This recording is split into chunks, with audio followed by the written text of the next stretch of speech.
بسم الله الرحمن الرحيم. السلام عليكم ورحمة الله تعالى وبركاته. السادة الحضور، سعيد أن أدير هذه الجلسة في هذا المجلس الخليجي بحضور أساطير الكرة الخليجية والعربية من صالوا وجالوا في المستطيل الأخضر ورفعوا رايات أوطانهم في أعلى المحافل. طبعا هذه الجلسة في إمارة عجمان دار الأمان، واللي تستضيف الكثير من البطولات الرياضية، ولربما أبرز بطولة هي بطولة خليجية كواترو اللي في نسختها التاسعة الآن بعد نجاح 8 نسخ. طبعا عجمان هذه الأيام في أيام مختلفة، أيام رياضية كما ذكرت. النسخة التاسعة من المهرجان الكروي للأكاديميات الخليجية، خليجية كواترو، برعاية كريمة من الشيخ عبد العزيز بن حميد النعيمي رئيس دائرة السياحة والثقافة والإعلام بعجمان، وكذلك بتنظيم ولا أروع من مركز كواترو الرياضي الذي عودنا دائما على التميز والإبداع.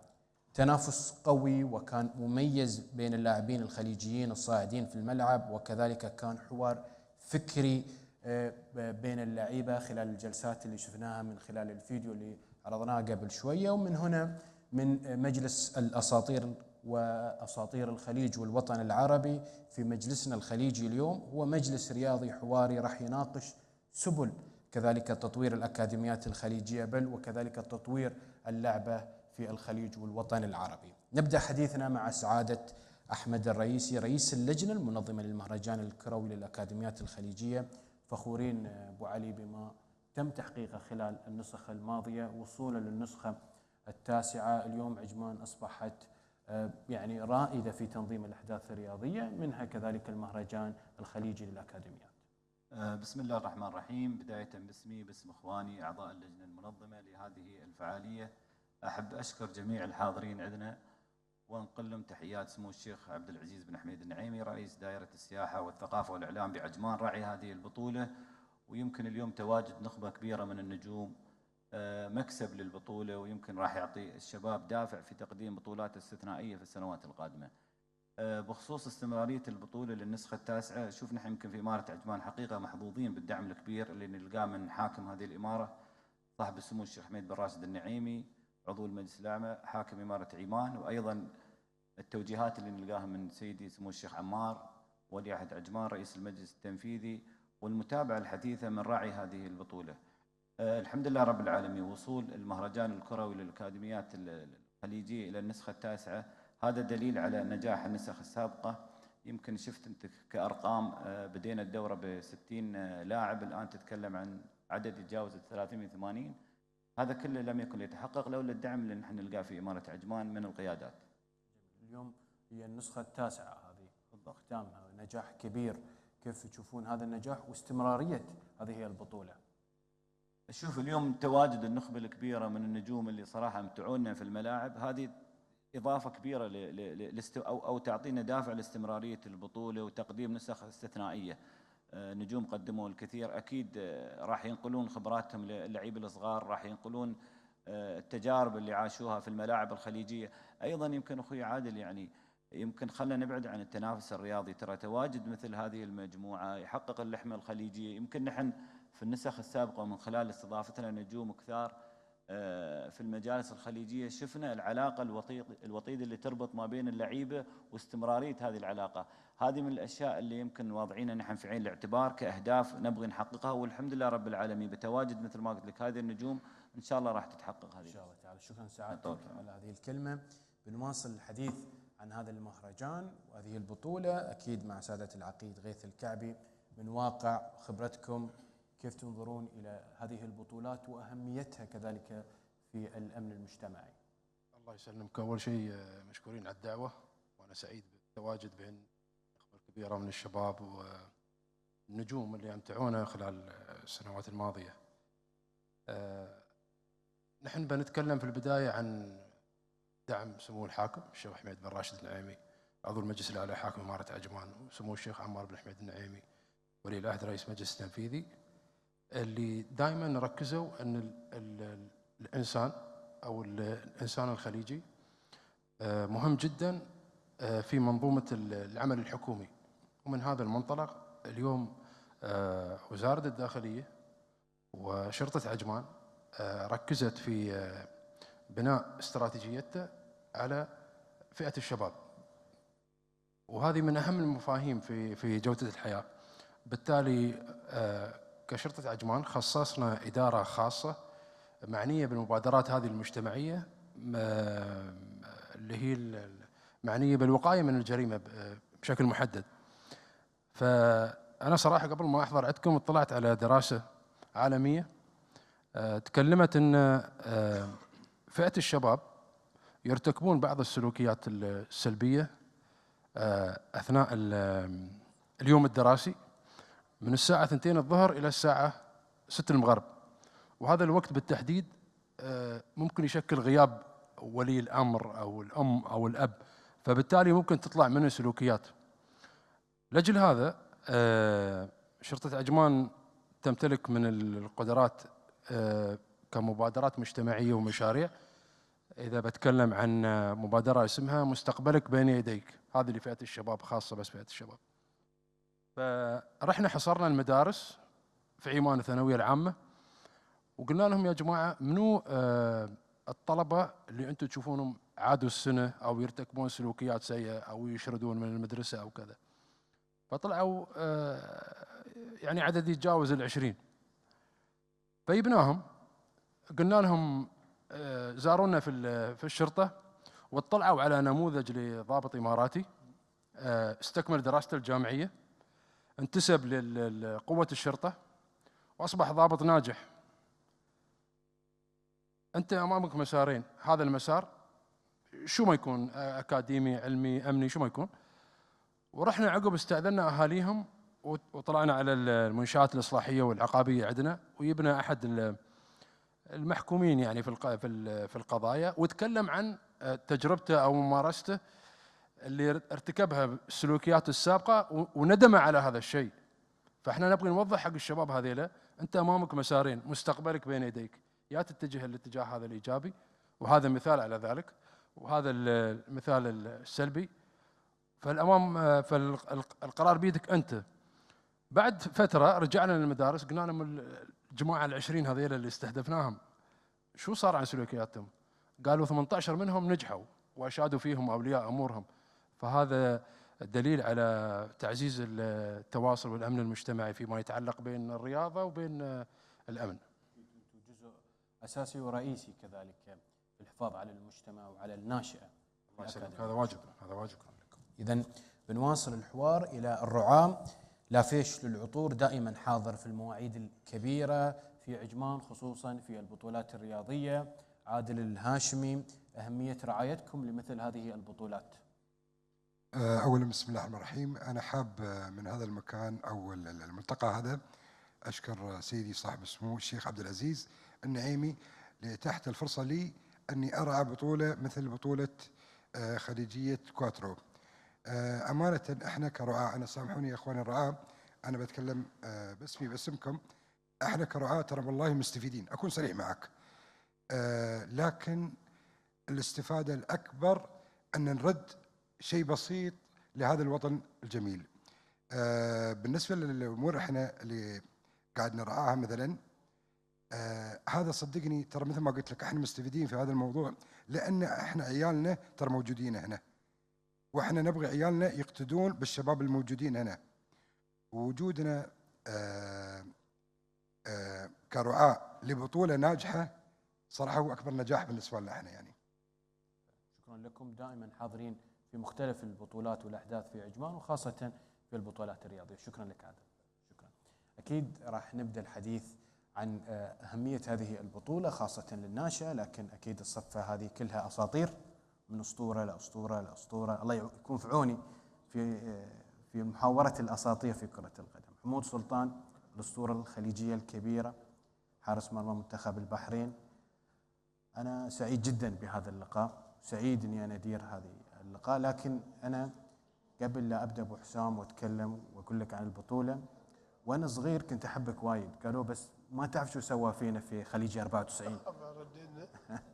شو سويت فينا خليج 94؟ وكابتن عبد الرحمن موجود ومحسن موجود.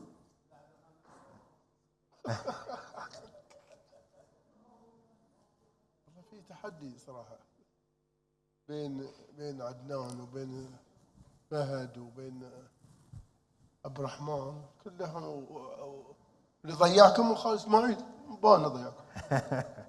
ورا الشبك بدش امسك المايك بس. الشبك بدش بس يطقها لو دش ودها فوق. وبعوف شو كان مسوي؟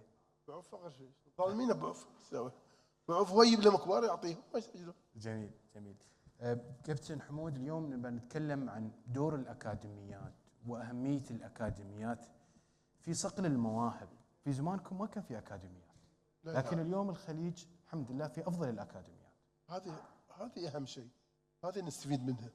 يعني قبل نلعب في الفريق المدارس وكل واحد تعرف اللاعب من مهارته، يعني الله معطيه موهبة ويطلع لاعب يعني ويجي النادي يختارونه وبيبرز. الحين المفروض أحسن وأحسن لأن كل شيء متوفر. الحكومة الله يخلي شيوخنا الخليج والمسؤولين ومتوفرين لهم كل شيء من ملاعب من كل شيء اللي تقول، بس يبي لهم ناس يمسكونهم رياضيين. لا تحط لي واحد مو رياضي ويقول لك تعال يود الفريق ويود لا سامحوني. تحط لهم ناس رياضيين يعرف نفسية الصغير، يعرف شلون يتحمل الصغير. هذا المفروض. ولازم نبتدي هنا مثلا تشوف الصغير لازم تتابع حتى في المدرسة. المدرسة تتابع انت في مشرف حق الصغار على خلق، عرفت؟ يعلمهم حتى حق الصلاة، يتابعهم في البيت أهلهم، ويشوف في المدرسة شو مقصر. هذا كله تأثر على اللاعب. حتى أهله وأبوه لو ما يروح التمرين يقول له روح، لأن في شيء يشجعه. عدل ولا؟ صحيح. بس يعني احترامي في الخليج يعني ما يحطون الرجل المناسب في المكان المناسب، مع احترامي لهم، لأنه ترى صغير يبي له معاملة غير، مو بأي واحد يتعامل ويا صغير. شلون يكلمه، شلون يروح للبيت، شلون يقنعه حتى في اللعب. إذا ما يلعب لازم يقنعه. هاي وجهة نظري أنا. لازم اهتمام من المدرسة إلى البيت إلى النادي. لا تخليها لهم بس يجي النادي ويلعب ويتمرن ويمشي، لا.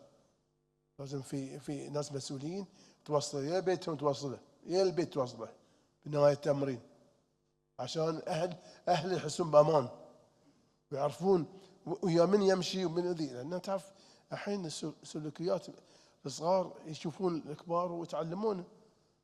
غير تخليه في السيارة وياهم في الباص يسوي شيء غلط أو عدل، لازم في يوم ويوم مشرف. هذه وجهة نظري. صحيح. والحمد لله ترى احنا في الخليج الحمد لله الله معطينا الخير ومتوفر كل شيء صراحة حق بروز اللاعبين. يعني الحين بدر وعبد الرحمن ومحسن شلون برزوا؟ لأن كانوا في النادي في المدرسة. من هنا برزوا. فيهم ناس يدربوهم على أسس، رغم أن قبل مدربين ما أخذوا شهادات، بس مدرس معنى الكلمة يعرف شلون يوجه، شلون يعلمه حتى شلون يمسك كورة. كابتن، اليوم مع بطولة مثل هذه دول الخليج موجودة، أكاديميات من 6 دول خليجية تشارك في هذه البطولة، 20 فريق. اللاعب كيف ممكن يستفيد مثل هذه البطولة؟ هو مسافر وحاضر ومعسكر ويحتك مع، وفي هذا السن انتم ما كنتم تحتكون مع دول الخليج، انتم كنتم تلعبون في الفريج ولا في النادي. فاليوم كيف ممكن هذا اللاعب اللي سافر من مكان لمكان وحضر واجتمعوا فيه لعيبه من دول ثانيه، كيف ممكن يستفيد؟ لان في تنافس. عرفت؟ الصغير يجي لك من البحرين يبي يفوز على الكويت، والكويت يبي يفوز على السعوديه، والسعوديه يبي يفوز على الامارات، يبي يفوز على عمان، على قطر. في تنافس وكان يبي يظهر روحه. الصغير يبي يبرز، يبي لان في انا مثلا حارس، واحد حارس مثل محسن مصبح، انا صغير مثلا واحد لاعب صغير ابى اصير مثله، ابى ابرز اتعلم. وبعدين قدوه هذه له. ونفس الشيء بدر وعبد الرحمن، الصغار يطلعونهم يتعلمون منهم، من هنا يبرزون. تنافس حلو يعني. هالبطوله هذه قبل ما في، الحين بالعكس تنظيم جيد ما شاء الله عليكم. عن 9 سنوات اظن او هذه النسخه التاسعه ما شاء الله. يعني هذا شيء جميل. هذا بالعكس لازم في اهتمام حق دول الخليج. كل سنه في بلد عشان يصير احسن. هل لم يرضون خليجيه كواترو هنا اذا بتطلعون البطوله برا عجمان؟ اي لان والله حمود يباها تطلع برا الدور. أيوة. ولدت في عجمان 8 نسخ. حلو. ونجاح النسخه التاسعه فكره رائعه. يغيرون الشباب، كل واحد يطالع البلد الثاني، اللاعب الثاني في بلده، يحس هذا انتم هني ضامن لاعبينكم ضامنين عندكم كان بلدهم عدل. انتر موجود ممكن ياخذ اللعيبه البارزين في اي مكان. ضامنين هنا. راحوا هناك الجو يتغير عشان يتعود عقب الكبار يعرف وين يلعب في اي بلد اي. صحيح. نروح ونرحب كذلك بالكابتن بدر حجي، مايسترو خط الوسط، اسطوره الخليج، منتخب الكويت. مساء الخير كابتن. مساء الخير عبد العزيز، مشكور. سعيد يتجدد اللقاء معك مره ثانيه ابو فهد. المره الاولى كاس الخليج، صحيح. وهذه المره خليجيه كواترو. ابى اتكلم ابو فهد عن اهميه هذه البطوله للناشئ. نعم. اول شيء بسم الله الرحمن الرحيم، مشكورين على الاستضافه. وطبعا احنا دائما ندعم هؤلاء الشباب خاصة في بطولات كأس الخليج. اليوم احنا في خليج كوارتو رقم 9، فهذا شيء وايد جيد حق النشء القادم. لكن في بعض الأشياء اللي احنا المفروض نسويها أكثر، أن نقفز قفزات سريعة. اليوم احنا في بطولة كأس العالم، ونشوف بطولات كأس العالم اليوم كل متشقف عليه، خاصة احنا أولادنا يتابعونها أول بأول، يعرفون أسماء اللاعبين الأوروبيين أو غيره. فاليوم احنا نبي نقفز القفزة هذه. كيف نقفز القفزة؟ اللي اليوم نصير منافسين، بس بدل ما نكون مشاركين. ترى المشاركة ممكن تشارك بس ما تصير منافس. فاليوم أنت محتاج أن أنت تكون منافس. المنافسة محتاجة من النشء. شلون أنت اليوم تبني هؤلاء النشء؟ فأنا في رأيي الشخصي أن هذا طبعا دائما يكون احنا نقول مشروع حكومي رياضي. المشروع محتاج وايد أشياء. اللي اليوم احنا تغير الوضع عن ما كنا احنا في السابق. أول كانت الأمور سهلة، لكن اليوم الأمور تصعبت. بدينا نشوف أشياء كثيرة على كرة القدم. احنا نتكلم خاصة في كرة القدم. اليوم أنا في رأيي الشخصي لازم تكون عندنا أكاديميات. الأكاديميات تبدي في المدارس. لازم تكون عندنا مدارس أكاديميات، يعني تبدأ من الصغير لين يوصل بكالوريوس يبدي. ليش؟ إن اليوم المشروع الرياضي ما يصير ولي أمر مثلا بيخلي ولده بيطلع في معسكرات خارجية أو شيء، دائما يقول له والله لا ما تطلع لأن عندك دراسة ولازم تبني مستقبلك. فاليوم بناء المستقبل يبدأ في هذا الشكل علشان نقفز احنا في فترات بعيدة. فاليوم احنا محتاجين هذا الشيء يتواكب مع، طبعا خاصة احنا نتكلم عن ان احنا مسلمين وعندنا عادات وتقاليد مختلفة عن الأوروبيين أو غير ما شابه ذلك. لكن لما نبدأ في هذا المنهج، خاصة نتكلم عن المنهج القادم، فحتى يتكمل مع المنهج الاحترافي، علشان احنا اليوم نبي نوصل للمنافسة. المشاركة صارت مشاركة كثيرة. اليوم صار في 48 فريق، فصارت المشاركة نقدر نوصل، بس ما نقدر نحقق النتيجة اللي هي مثلا لما نتكلم عن الأدوار. فاليوم حتى الجمهور الرياضي يبيك أنك توصل. فاليوم حتى احنا كخليج نبي منتخب خليجي أنه يوصل ينافس نستانس، يوصل في مراحل متقدمة. فهذا الشيء أنا برأيي الشخصي أنه محتاجين دعم، أنه يكون مشروع رياضي. المشروع الرياضي محتاج شغل كثير علشان نوصل للمنافسة وليس للمشاركة. كابتن بدر حديثك رائع. ان نحن اليوم ما نبغى فقط الانجاز انك انت تروح لمونديال نهايات المونديال توصل للمونديال، لا، اليوم لابد ان نفكر الى ابعد من ذلك، انك انت تشارك في المونديال وتروح لابعد. مع وجود الاكاديميات الكثيره في الخليج والبنيه التحتيه اللي متوفره لهذه الاكاديميات ونجاح هذه الاكاديميات، لكن في ندره في المواهب. صحيح. وين المشكله؟ شوف اخوي عبد العزيز، احنا لو نلاحظ حتى على مستوى العالم اليوم ضعيف في مواهبه عن ما كانت في السابق. ترى هي الموهبة من الله سبحانه وتعالى، ما يبنيها مدرب، المدرب يصقل هذه الموهبة. المدارس اللي تفضل عليها كابتن أبو حسام قبل شوي، إن المدربين الأولين السابقين كانوا ما عندهم حتى شهادات، حتى التدريب الأول ما في شهادة. مثلا يقعد تحت موضوع موجود من تحت، خاصة لما نتكلم اليوم النظام الموجود في كرة القدم اللي فرضها الاتحاد الآسيوي من الاتحاد الدولي. اليوم المدرب لازم تكون عنده برو علشان يدرب فريق أول، ففيها اليوم نظام مختلف عن ما كان في السابق. النظام الجديد اللي احنا نتكلم عن خاصة الأكاديميات محتاجة شنو؟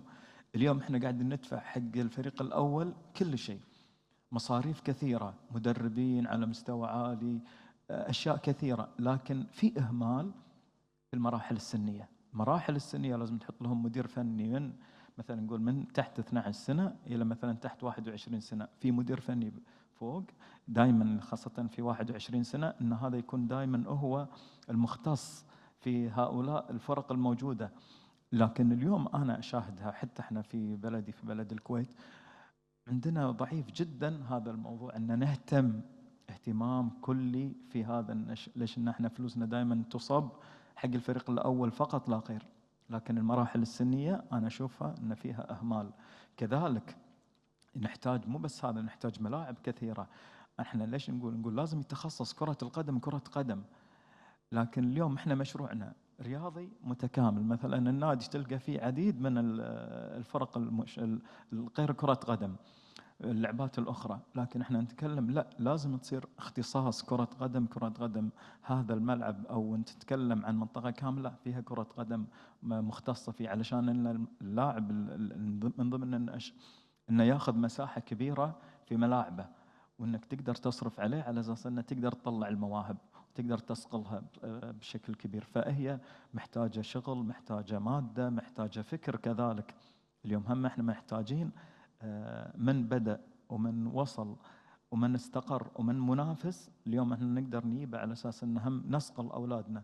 وترى اليوم ما عاد مثل ما كان في السابق. اليوم الابهات حتى الاولاد يشاهدون هؤلاء اللاعبين شنو من ناحيه الاكل، من ناحيه النوم، من ناحيه الاشياء الكثيره. فاللاعبين اليوم هم قاعد يشاهدون، فرق عنا احنا اول ما كنا نعرف هؤلاء اللاعبين شنو كانوا يتغذون عليه، شنو كان التدريب. كان تدريبنا جدا بسيط. اليوم التدريبات اختلفت علشان ان ننافس، التدريبات اليوم اختلفت عن ما كانت في السابق. صحيح. شكرا لك كابتن بدر. يمكن حتى الفوائد لما تنصب او لما توصلها الاستثمار للاكاديميات، ممكن الفريق الاول يستفيد. يشوف برشلونه ما في شك، يعني الازمه الماليه لكن انقذتها الاكاديميه. نعم. وتم انتاجها من لاعبين من خلال الاكاديميه. نعم. شوف الاكاديميات احنا نقول يعني اقول لك احنا محتاجين دعم كبير حق هؤلاء اللاعبين، وخاصه الاكاديميات، ليش انه هو الرادف الحقيقي ترى حق الانديه والاستثمار طبعا. فلازم هذا يكون مشروع رياضي حكومي متكامل علشان نقدر نبني فرق قادمه للمنافسه. لكن المشاركه نقدر نشارك، وشاهدنا المشاركات ما تبني فريق. ليش ان احنا قاعد نشاهد لما تكون في مشاركه تكون عندك مشاكل كثيره، خاصه لما انت تلعب مع فرق كبيره تلقى اهداف كثيره. فهي هذه بس هي مشاركه، فانا اعتقد ان المشاركه مو كامله، فلازم احنا نتكلم عن المنافسه. نعم. شكرا لك. مشكور اخوي عبد الحجي. نحيي الكابتن محسن مصبح سوبرمان اللي يعيبك. مساك الله بالخير كابتن محسن مصبح سوبرمان الكرة الإماراتية. كابتن محسن، في جيلكم وصلتم لكأس العالم بدون ما تكون في أكاديميات من المدارس ومن الأندية وحققتم الإنجاز. تشعر بأن الموضوع مش متعلق بالأكاديميات، متعلق بعقلية اللاعب؟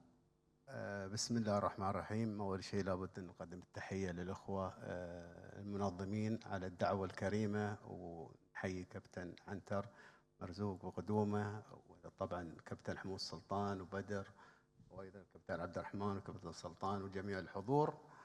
امانه هم اختصروا كثير من الكلام، كابتن حمود سلطان وكابتن بدر حجي.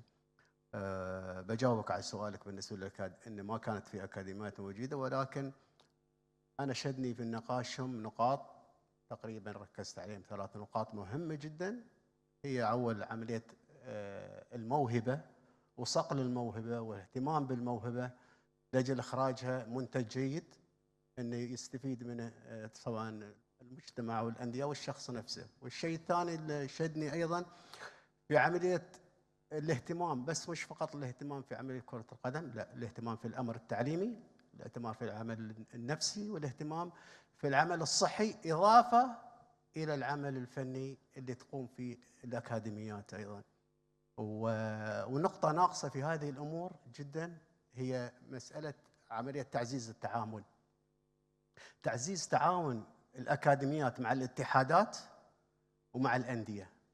أعتقد هذه حق مشروع للأكاديميات أن يكون هناك في تعزيز تعاون ما بينهم وما بين الاتحادات، لأجل أن البرامج اللي يقومون فيها والعمليات اللي يقومون فيها، مثل هذه البطولة وصلت للرقم 9، والرقم 9 مش هين أنك توصل فيه في أكاديميات، بأن زيادة العدد الأفراد، زيادة عدد الأندية الفرق المشاركة بشكل كبير جدا، هذا يزيد من عملية المدربين والاهتمام في المدربين والإداريين. فأعتقد أن لازم يكون في حق لهذه الأكاديميات بأن هي تهتم بهذا اللاعب، تنشئ هذا اللاعب، بعد له حق في بيع هذا اللاعب أو إبرام عقد مع الأندية لهذا اللاعب، فهنا يضيع حق الأكاديمية. اللاعب لما يوصل 17 سنة يصبح خارج الأكاديمية. فنتمنى من الاتحادات أن تتعاون مع الأكاديميات ويبرمون عقد جيد ما بينهم وما بينها، أن تكون في نسبة حق لهذه الأكاديمية في إعداد هذا اللاعب وتطويره لوصوله لسن معين. وأعتقد أن زيادة العدد ل20 فريق، فأعتقد هذا نجاح لكواترو بشكل كبير جدا وللمنظمين لهذه البطولة. وأيضا عندك الأمور اللي يهتم فيها اللاعب، أمور تطوير النفس، تطوير اللاعب من ناحية العملية الأداء، من ناحية مشاركات المباريات، أيضا لو يكون في عملية تنظيم واضحة بشكل كبير ولها أسس وقوانين جيدة ولوائح جيدة بالنسبة هي تكون مثل ما ذكر كابتن حمود، تكون كالحين في مكان في بلد، لكن تكون إن في تعاون ما بين الأكاديميات في مجلس التعاون كلها، بأن في أسس معينة يقوم عليها الفريق الأكاديمية الأخرى أنها تستضيف، وما يمنع، لأن الآن أنت في كواترو ماخذ كل الأمور وكل الواجبات اللي يحتاجونها الأكاديميات الأخرى، لكن هم مقدمين نموذج جيد ونموذج ناجح، نتمنى لهم التوفيق. ولكن نتمنى أيضا تدخل عملية برمجة البرامج فيها بالنسبة لإعداد المدربين، يختارون مدربين كفاء مثل ما ذكر كابتن حمود، انه اول كان مدرس، الان لا، في عمل كبير جدا للمدربين وصلوا، ذكر كابتن بدر للبرو.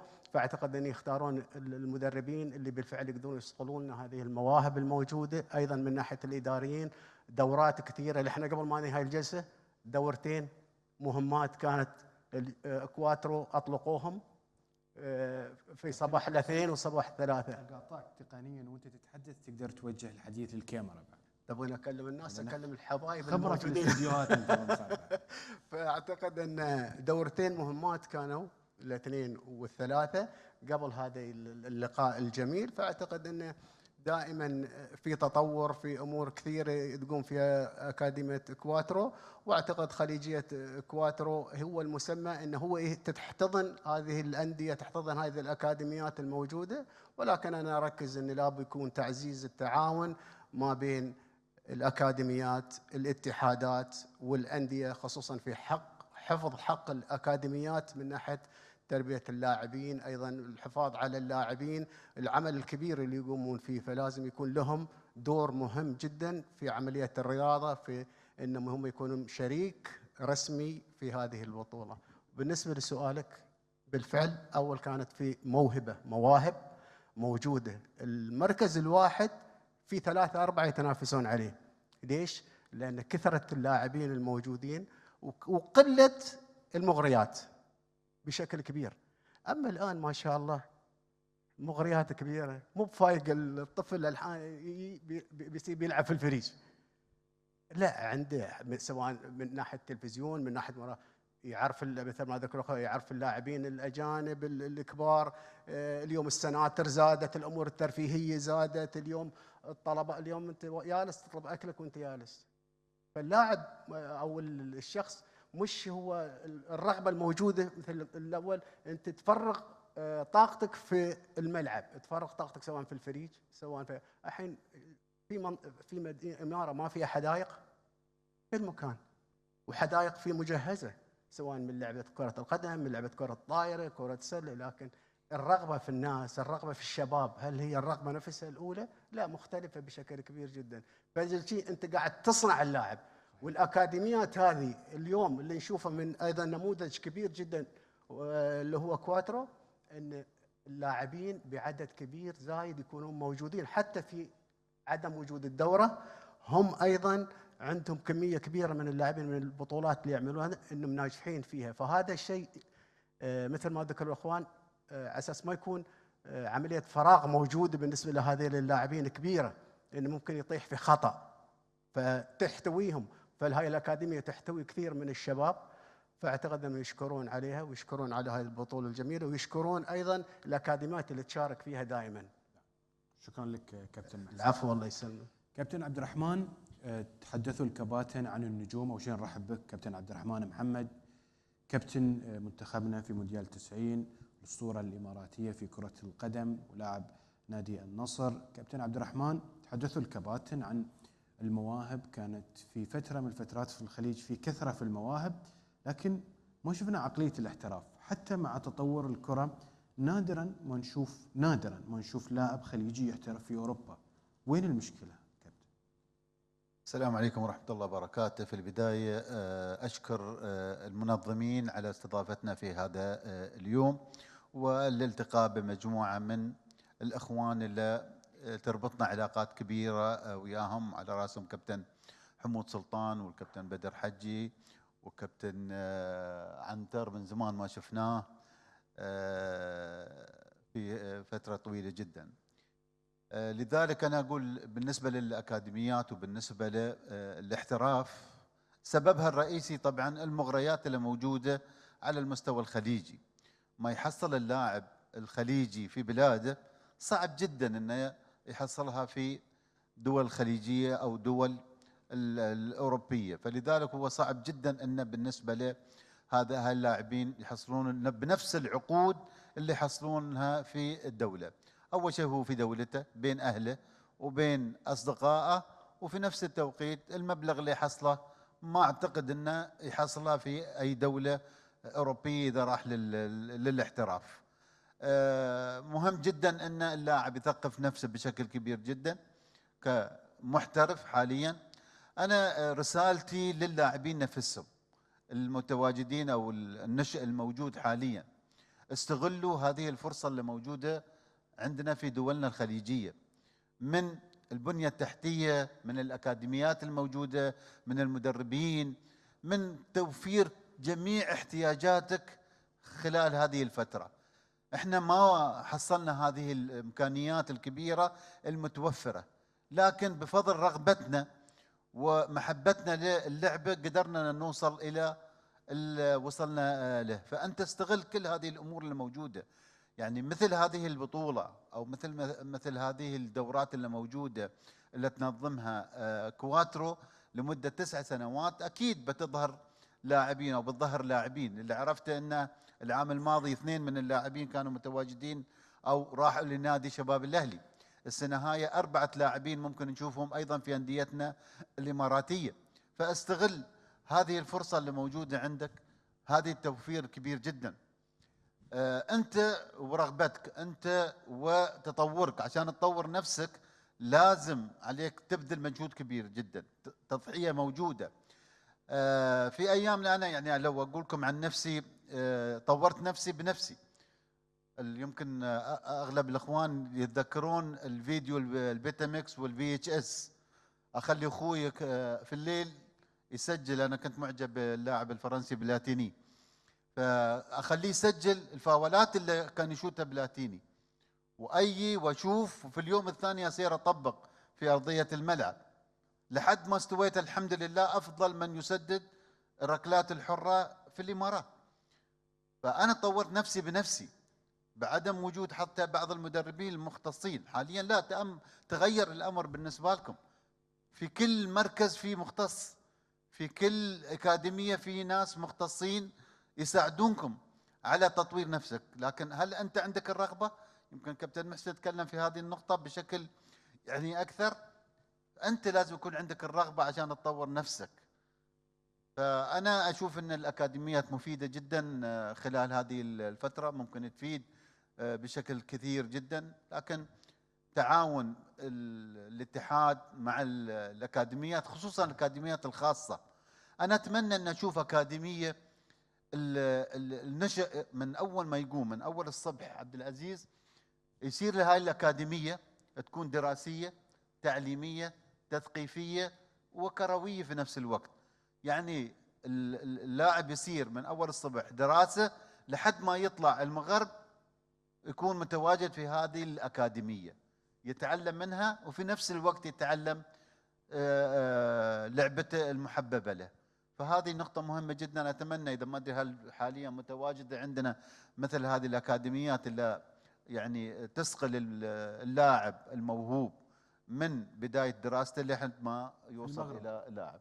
المغرب سوت الفكرة هذه بشكل كامل. أتمنى تكون يعني نشوف النتائج عبد العزيز. حاليا نشوف نتائج المنتخب المغربي في 22 وحاليا، وأيضا فوز المنتخب الشباب بكأس العالم. هذه نتائجها عبد العزيز. إضافة إلى حديثك، في لاعب من خليجية كواتو وصل للمنتخب البحريني الأول، فأكيد بطولة بهذه الأهمية أنتجت لاعبين كثار. سؤالك وتساؤلك أكيد بنوجهه للكابتن عنتر. راح المخضرم عنتر، المخضرم أكيد، لأنه هو ما أدري هو أقدم ولا حمود سلطان. أنا أعرف حمود لعب أول دورة خليج لين 9 أو 10 دورات. كابتن عنتر بديت في الدوحة ولا في بغداد؟ بس كابتن حمود أول شيء، على كابتن حمود. لا أنا ما أتكلم في العمر، أتكلم في المشاركات بس. أول شيء مساكم الله بالخير، شكرا على الدعوة وشكرا على هاليمة الرياضيين الموجودة. معلش الصوت ترى تعبان شوي. على العموم يعني بحكم أني أنا ماسك أكاديمية، فأعتقد أن مفهوم الأكاديمية عندنا ما زال في دول الخليج مفهوم خاطئ، لأن الأكاديمية اللي نحن نتعامل بها اليوم في نوعين من الأكاديميات، في نوع أكاديميات خاصة وفي نوع أكاديميات تابعة للأندية. اليوم عشان تسوي أكاديمية وتكون بمعنى المفهوم الأكاديمية الصحيحة، الأكاديمية لازم اللاعب يتواجد في الأكاديمية مثل ما موجودة أكاديمية محمد الخامس في المغرب. صحيح. أن الولد يكون موجود دراسة وتدريبه. إنما نحن اليوم مفهوم الأكاديمية عندنا وتدريب الولد ساعة أو ساعة ونص، هذه لا تكفي أنك أنت تطلع لعيبة على مستوى عالي. اليوم هذا لازم يكون مشروع وطني، يعني مشروع تتبناه الحكومة ويكون. إنما الموجود بالنسبة للأكاديميات الخاصة فعلا شيء زين، شيء جيد يعتبر، لكن على أساس أنك أنت تطلع لعيبة يقدرون تقول أنا أقدر أشارك وأقدر أفوز ببطولات، معناته المفهوم الموجود مفهوم خاطئ ولازم يتغير. لازم أن اليوم يمكن شوي نحن في إمارة دبي بالذات السنة هذه مجلس دبي الرياضي سوى شيء جديد. الشيء شو؟ أنه اختار اللاعبين الموهوبين في سن 13 سنة. نعم. كابتن عنتر سامحني قاطعتك، تحدثوا عن نموذج، وانت تحدثت عن نموذج أكاديمية محمد السادس في المغرب، وهي الأكاديمية اللي يلتحق فيها الطفل أو الشاب من هو يروح ويدرس، لأنها تكون فيها اختيارات على مستوى المغرب ويختارون اللاعبين وهم صغار. ليش ما احنا ما تكون عندنا أكاديمية؟ أنا شو أقول لك، هذا مشروع وطني، هذا لازم تتبناه الحكومة. يعني هذا لازم عن طريق وزارة الرياضة تعرضه على مجلس الوزراء ياخذ فيه قرار. انما انت اليوم الاكاديميات الموجوده في الانديه ما تقدر. ليش؟ لان اليوم الاكاديميه تحتاج لمبالغ خياليه. اليوم انت عشان يكون عندك معنى الاكاديميه بالمعنى الصحيح، معناته لازم يكون في مكان للسكن، في مكان مدرسين للدراسه العاديه. لان اليوم ما في ولي امر بيرضى ولده عمره 13 سنه أن يكون في أكاديمية ما فيها دراسة، لأن التعليم مهم بالنسبة له قبل ما يكون رياضي. فهذا اللي مو موجود عندنا. نحن هذا الشيء إذا يبغى يصير لازم يصير على مستوى يكون هذا تتبناه الحكومة، مو عندي نادي ما يقدر يسوي بهالشيء. الأكاديميات الموجودة الخاصة قائمة بدور، لكن دور اللي هي تقدر تقوم به، بس ما تقدر تقوم بأكثر من شيء. فعشان كذي أنا أقول لك اليوم يمكن مجلس دبي الرياضي يمكن السنة هذه بيطبق فكرة أن أخذ اللاعبين الموهوبين في كل الألعاب، سواء في كرة القدم أعمار 12 سنة و13 سنة، ودخلهم في مدارس تابعة للمجمعات المدارس اللي صاير من المدرسات الجديدة. فصار شو بيصير؟ أن الطالب هذا اللاعب يطلع من البيت يصير للمدرسة الساعة تقريبا 7 أو يكون في نادي معين يتمرنون كل لاعيبة الأندية الأربعة بالنسبة لإمارة دبي. بعد ما يتمرنون ينتقلون من الباص لمجمع يكون فيه لهم هناك في المدرسة يدرسون، بعدين يتغدون في هذا، بعد ما يتغدون بعد يذاكرون في المدرسة، بعدين ينتقلون كل واحد ينتقل لناديه. على الأقل هذا شوي أحسن من لا شيء. لكن المفهوم الموجود، أنا رجل أدير أكاديمية، لكن أقول لك صراحة بصريح العبارة يعني أن أكذب على نفسي، نحن الشيء اللي صار عندنا تغير المسمى من مدارس كرة استوى أكاديميات. لكن هل الأكاديميات تسوي هالغرض كامل؟ لا، لأن هذه تحتاج إلى مبالغ. اليوم الأندية مثل ما قالوا الإخوان أن الأندية تصرف فوق لكن مو مستعدة تصرف تحت. يعني الصرف على المراحل السنية صرف ضئيل جدا جدا، وهذا الغلط. اليوم نحن نشوف يعني اليوم كنا نحن أولياء أمور لما أبغى أودي ولدي وهو صغير مدرسة أودي أفضل مدرسة لأن التأسيس الصح. لكن إذا ما كان التأسيس صح ما ممكن يكون هذا. اليوم الأندية تبغي العكس. وبعدين لا تنسون في الفترة الأخيرة طلع عنا النظام اللي هو المقيم، فأصبحت الأندية تنظر للمقيم أفضل. يجيب لك لاعب مقيم عمره 19 سنة ويكون جاهز. لا يمكن لاعب المواطن ينافس لاعب جاي من البرازيل ولا صحيح. بنتطرق كابتن عنتر أكيد لكل الجوانب هذه. رحب كذلك بكابتن نور صبري. كابتن مساء الخير، سعداء بتواجدك معنا. السلام عليكم. أهلا وسهلا. ما شفتني الحراس لازم يتلاقون مع بعض.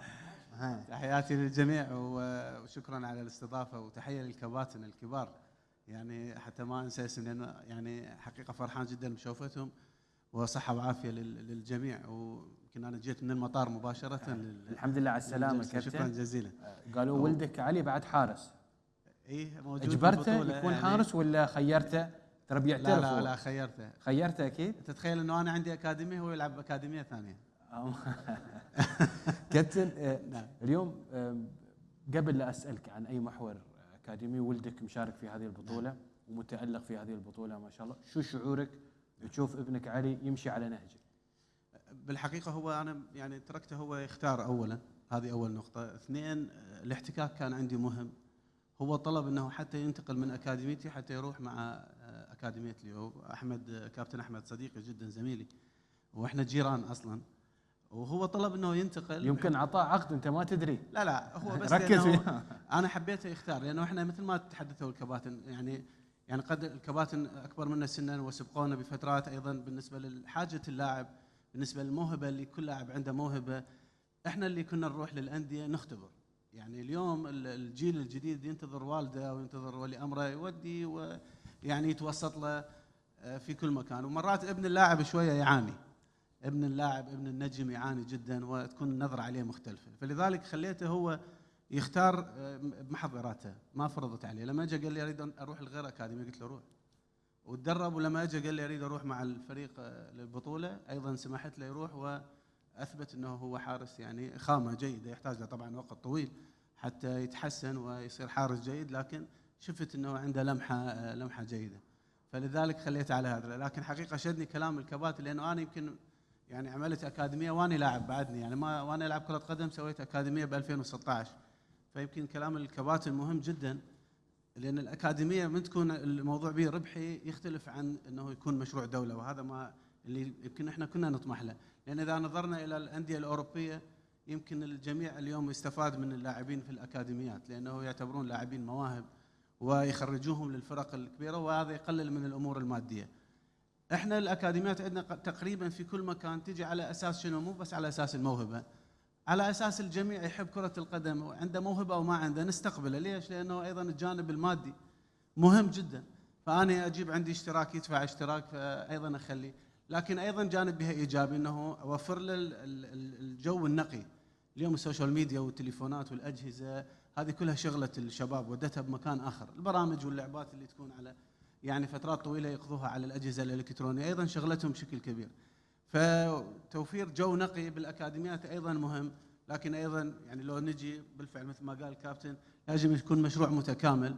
فحتى احنا نبحث او يعني نطلع موهبه في كل بلد عربي وتكون مثل تجربه المنتخب المغربي. ولو نظرنا للمنتخب المغربي ترى يعني فقط 2 الان يكون يلعبون من الاكاديميه، 2 اللي هو بونا وايضا اوناحي، هم فقط الاثنين، الاخرين كانوا محترفين. لكن ايضا هي بالتالي من 100 لاعب اذا تخرج لك 3 لاعبين مواهب، هذا ايضا يعتبر انجاز بالنسبه لكل دوله وكل بلد. ففرصه طيبه ايضا انا اتواجد، واكيد خليجيه الكواترو يعني معروفه صار اسمها في كل مكان. انا طبعا اكثر من مره تلقيت دعوه، لكن يعني بسبب انه انا مشغول جدا. بالعموم اتمنى لكم التوفيق، وحقيقه جدا سعيد جدا بالدعوه هذه. نحن اسعد، لكن نبغى نوجه الميكروفون سريعا لعلي. علي مساء الخير. الله يكون في عونك لما ابوك يكون حارس وحقق بطوله وصال وجال في الملاعب، المسؤوليه تكون اكبر عليك، لكن نحن تمشي على مصطفى شوبير ان شاء الله ويفرح فيك ابوك يا رب. شو شعورك وانت تشارك في هذه البطوله؟ اول شيء السلام عليكم، بسم الله الرحمن الرحيم. انا هذه اول مشاركه لي في هذه البطوله مع فريق كابتن كامبية ليو. انا يعني الشيء اللي يسعدني اليوم اني امشي باي مكان، ان كان مثلا خلينا نقول في الشارع، دائما يذكروني بوالدي، وهذا الشيء يسعدني انا بداخلي. انظر لهذا الرجل واشوف انجازه الكبير لبلدي، واللي اعتقد هو اكيد قدوه لكل حارس شاب او طفل. انا بصراحه يعني يقولون علي اقلده او هكذا شيء، يعني صراحه انا من كبرت ما وعيت عليه. يعني انا بعد كنت عني صغير 2007 وما اي طبعا انا كنت عني صغير هو يلعب، خلص وكمل. انا كبرت يعني هو خيرني، انا اختاريت الحراس وهي انبنت بداخلي صراحه. بس في سر انك رحت اكاديميه احمد. والله يعني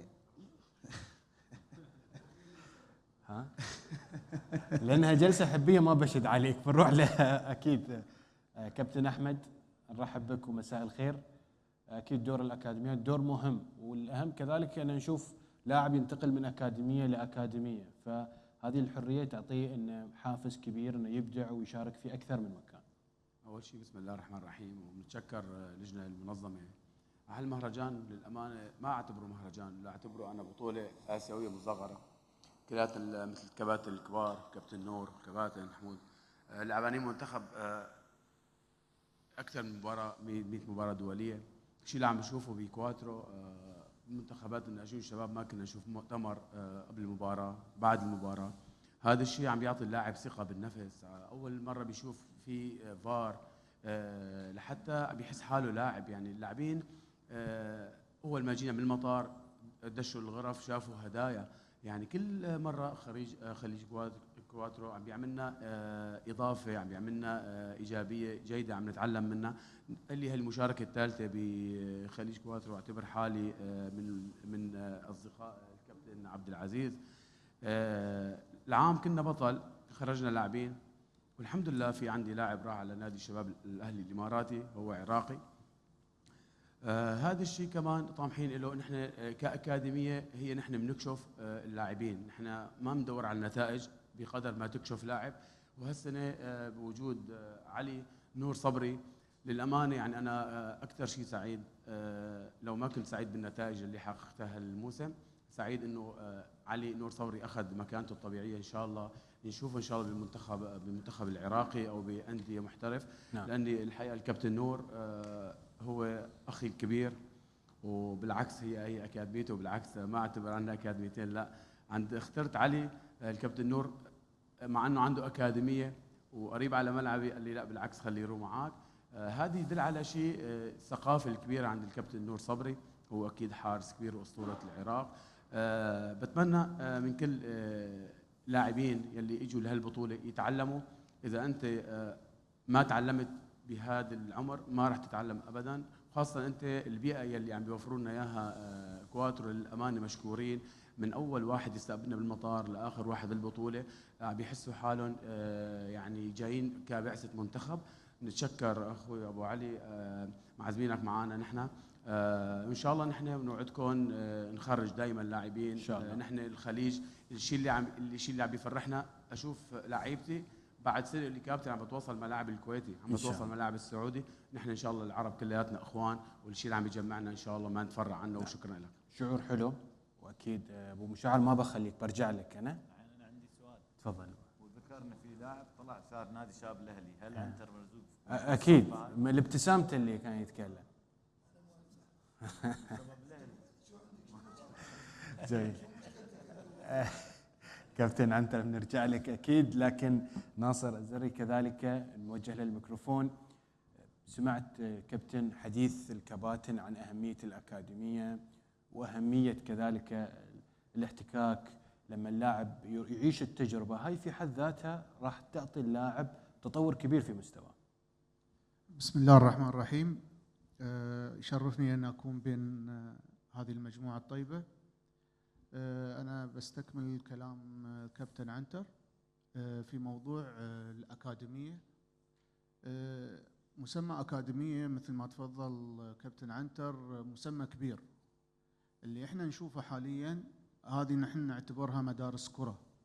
الأكاديمية لها مثل ما يعني أنظمة مش موجودة عندنا نحن هنا، بالنسبة للدراسة، بالنسبة للتغذية، بالنسبة للعلاج، بالنسبة يعني مثل ما تقول الأكاديمية هذه مسمى كبير على الأكاديميات مثل ما تفضل كابتن عنتر. لكن ما في مشكلة من المحاولة. كل كابتن من الكباتن اللي كانوا موجودين تكلم في نقاط اللي فيها موضوع موهبة، فيها اختفاء المواهب، بالإضافة إلى التجربة اللي إجابة على سؤالك في سنة من السنوات في أكاديمية كواترو كان هناك في توأمة مع نادي اسبانيول. كانت في خطة موضوع تعايش مع الأندية اللي موجودة في أوروبا، فكان عندنا فرق موجودة داخل الأكاديمية انتقلنا فيهم إلى نادي اسبانيول، فشافوا الفرق الكبير اللي هو كان موجود عندنا نحن هني واللي موجود عندهم هناك. فهذا التعايش اللي حصل من بين الأكاديمية كواترو ونادي اسبانيول حسوا عيالنا بالفرق اللي موجود هناك بالنسبة لنظامهم، دراستهم، أوقات النوم عندهم، الأكل، شلون توزيع الأكاديميات بالنسبة للأكاديمية اللي هي بتكون تجارية والأكاديمية اللي هي تكون تابعة للنادي. فكانوا عندهم جزئين، الأكاديمية اللي هم اللي هي تكون تجارية كانوا ينتقون منها اللاعبين المتميزين ويدخلونهم في أكاديمية النادي، وخلاص يبدأ عقد احترافه في أكاديمية النادي. احنا نفتقد الشيء هذا بحكم عملنا في الأندية من فترات طويلة. بيساعدني الكابتن سلطان راشد، يعني في نموذج في نادي الوحدة ونادي العين. يعني بالنسبة للأكاديميات كانوا في نادي الوحدة كانوا عاملين مثل مجمع داخل نادي الوحدة بالنسبة للمراحل السنية، بالنسبة لدراستهم وأكلهم، علاجهم، نومهم، كله كان في النادي. أعتقد كابتن سلطان راشد في مدارس كانت خاصة في العين لأكاديميات العين. نعم. بعد هذه كانت الأكاديميات في نادي العين كل اللاعبين اللي موجودين. بيساعدني فيها كابتن سلطان لأن عنده خلفية كبيرة عن الموضوع هذا. ففي محاولات من أنديتنا أن تكون الأكاديميات على مستوى عالي، فإن شاء الله مع المستقبل ومع مثل ما تفضل كابتن عنتر أن يكون هذه فيها مشاريع سواء في دولة الإمارات أو دول الخليج. نتمنى لهم إن شاء الله أن احنا نشوف لعيبتنا نفس ما شفنا كباتننا الكبار محسن وعبد الرحمن وكابتن حمود وكابتن بدر، يعني هذول اشتغلوا على نفسهم، موهبة صحيح. مخلوقين مواهب هذول، ما حد طورهم ترى. نعم. لكن هم طوروا نفسهم. نعم. انهم حريصين في انهم تطوير مواهبهم رغم قلة الامكانيات نعم. اللي كانت موجودة، مثل ما ذكر كابتن عبد الرحمن. شكرا لك كابتن ناصر. بس عندي شغلة أخيرة بالنسبة لتنظيم خليجية كواترو، احنا ما نبغيها تطلع من عمان، نسخة بس علشان ما نبغيها تطلع من عمان. انتم تضايجونا كذي دول الخليج، تبون تاخذون تسحبون البساط من تحت. نحاول مع سعادته نسخة واحدة بس كابتن حمود، ما لا احنا حابين انهم يكونون في ضيافتنا ونتشرف انهم هم يكونون متواجدين معنا، فهذا الموضوع ينسونه ان شاء الله. شكرا. شكرا لك كابتن ناصر. كابتن سلطان قلت لي لا تسألني، لكن الكل يبي يسألك. أسألك ولا بتجاوب؟ أول شيء بسم الله الرحمن الرحيم. أول شيء نتشرف اليوم بتواجدي، وأشكر سعادة أحمد الرئيس على الدعوة الكريمة، وأيضا أشكر خليجية كواترو على التواصل والدعم الكبير. اليوم وصلوا للمرحلة التاسعة، يعني البطولة التاسعة. طبعا أنا أتمنى يعني من سعادة أحمد وخليجية كواترو أن تكون بطولة الخليج ليست بس لكرة القدم، يعني أتمنى تكون هي مصنع للمواهب اللي تكون متواجدة اليوم، سواء تثقيف اللاعبين بشكل متواصل علميا، تثقيفهم. أنا أتمنى اليوم يطلع يعني واحد من الموجودين اليوم المشاركين، لا يمكن ال 250 لاعب المشارك اليوم أنهم كلهم يطلعون لاعيبة كرة قدم، فأتمنى يكون فيهم واحد من الإعلاميين والقامة الإعلاميين اللي يطلعون، مثل أخوي أبو محمد مشعل القحطاني أو عبد العزيز أو حتى عبد الله الكعبي. أتمنى أن يكونون يعني متواجدين في الساحة القادمة، حتى قياديين على المستوى كيف يديرون اللعبة. نحن نحتاج اليوم ما بأي واحد وما بأي لاعب أيضا يقدر يبني مستقبل للاعب الناشئ. المواهب أعتقد أنها تحتاج إلى عمل كبير. اليوم أتفق مع الكابتن عنتر وأتفق مع الكابتن عبد الرحمن في مسؤولية أو مشروع أنك كيف تقيم أكاديمية على مستوى عالي. تحتاج إلى عمل كبير جدا، تحتاج إلى دعم مالي كبير. الصغير، اللاعب الصغير يحتاج الحين لصناعة لعبة، لصناعة موهبة. قبل نحن نشاهد عبد الرحمن، كابتن محسن، كابتن بدر، كابتن حمود سلطان، الكثير من المواهب اللي شاهدناها في السابق أيام الثمانينات والتسعينات، هذه المواهب طلعوا يعني من حواري أو من أكاديميات صغيرة، مدارس صغيرة يعني، فهم قدروا أنهم يبنون أنفسهم بطريقة ممتازة، وقدروا أنهم يلعبون، وقدروا أنهم يوصلون في المنتخبات وشاركوا في المونديال، وأعتقد أنهم من خيرة اللعيبة إلى الآن يعني. لكن الحين في صناعة لاعب، صناعة نشأ، وهذا أعتقد أنها تحتاج إلى بالنسبة لنا ميزانيات كبيرة. تحتاج إلى أنك أنت اليوم تبني لاعب توصله لمدرسة من هو صغير، تعطيه تغذية على مستوى كبير، تجيب له مدربين على مستوى عالي جدا. أنا أتصور أن الأكاديميات الحين أو مدارس الكرة قاعدة تشتغل في أنديتنا بشيء جيد، لكن أنا أتصور أن نحتاج إلى عمل أكبر في المستقبل القريب.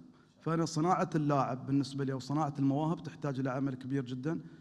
حديث وشجون، نحن نتكلم اليوم عن أكاديميات كبيرة في الإمارات، ببعد عن نادي العين، عن الأستاذ محمد تكلم لنا عيناوي، نتكلم عن حياة الشيخ السعيد بن زايد الله يرحمه ويغفر له في مدرسة الوحدة. أعتقد أنه قدر يبني جيل متألق جدا، قدر أنه يحقق بطولات، قدر أنه يبني اسم نادي الوحدة في دورينا إلى الآن.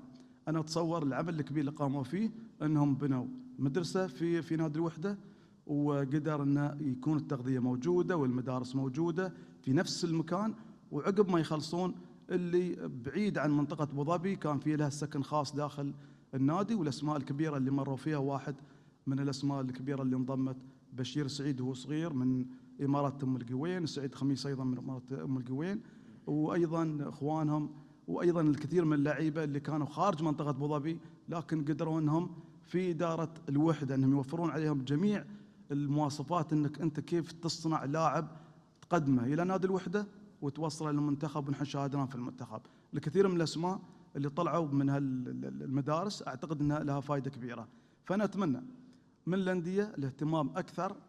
اليوم اذا ما طلع لاعب كره قدم ممكن يطلع اعلامي على مستوى عالي جدا، اذا ما طلع الاعلامي يطلع قائد كبير يقدر يفيد المجموعه اللي ممكن يمسكها بعد سنوات طويله في الملاعب. شكرا لك حديث اكيد في نصائح كثيره وخبره كبيره في اداره، خاصه اداره المراحل. اكيد زميلي مشعل القحطاني اعلامي وزميل في دبي رياضيه.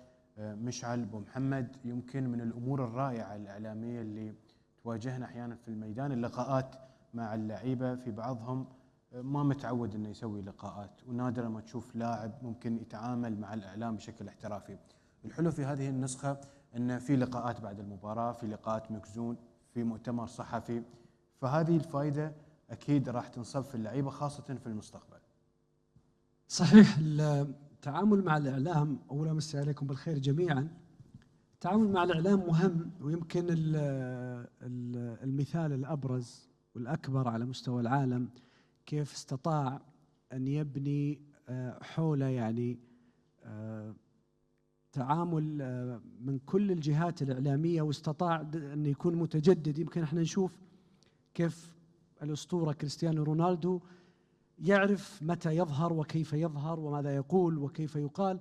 هذا اكيد يعني ما حصل معه للصدفه او لان عنده هذه الموهبه، لكن عنده القابليه الى التعلم. لذلك نشاهد ايضا كيف حضوره في السوشيال ميديا.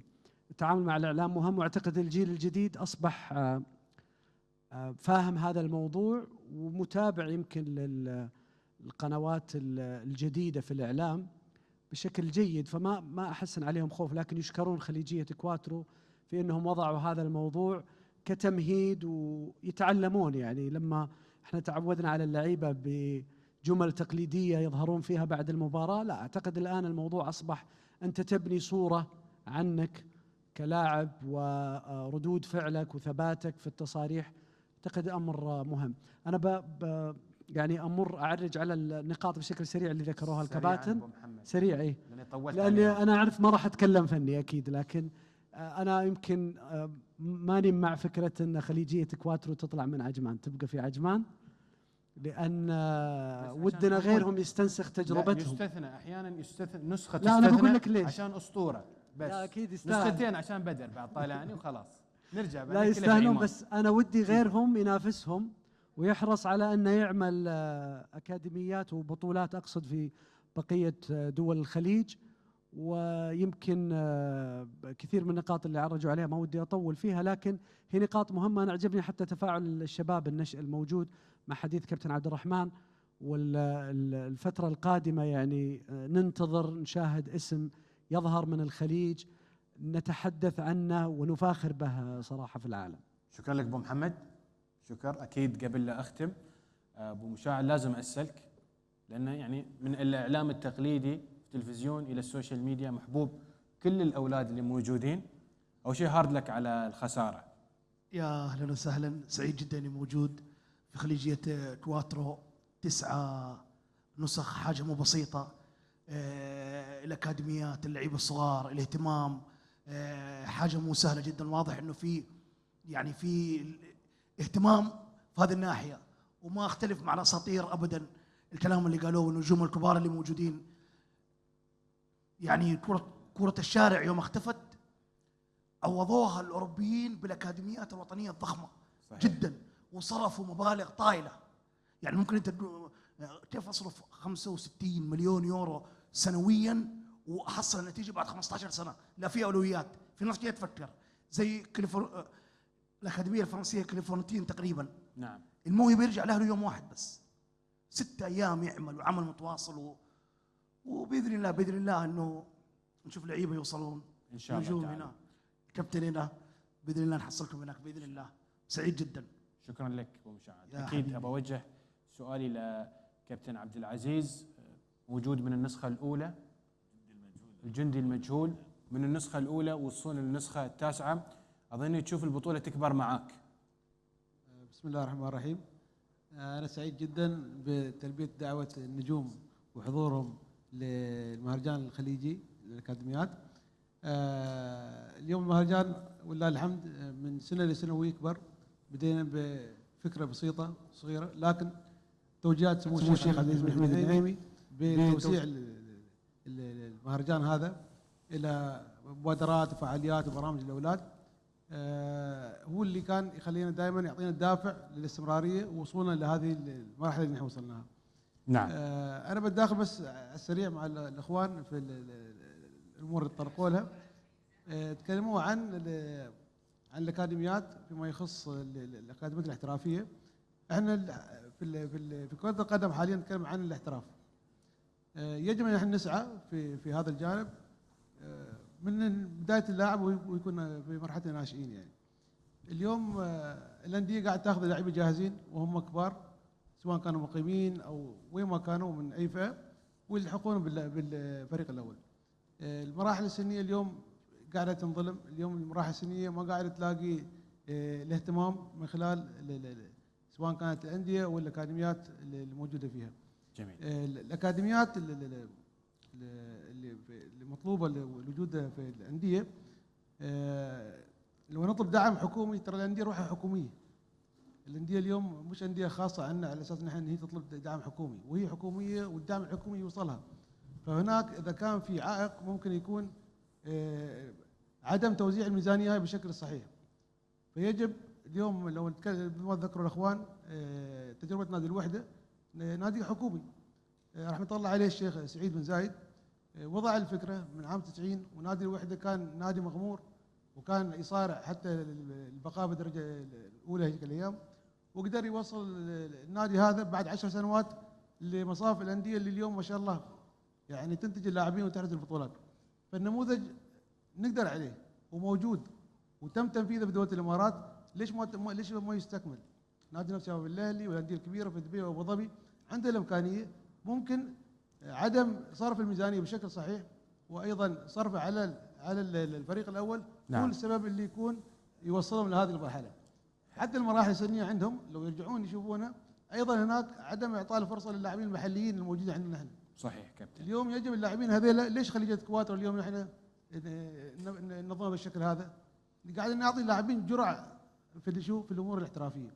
اللاعب اليوم يوصل عمره 18 سنه وما اخذ له اي جرعه احترافيه من الامور اللي هي خاصه في المباريات، مواجهه وسائل نعم. الاعلام، كل الامور التحضيريه اللي يحتاجها اللاعب تريد اللاعب يوصل.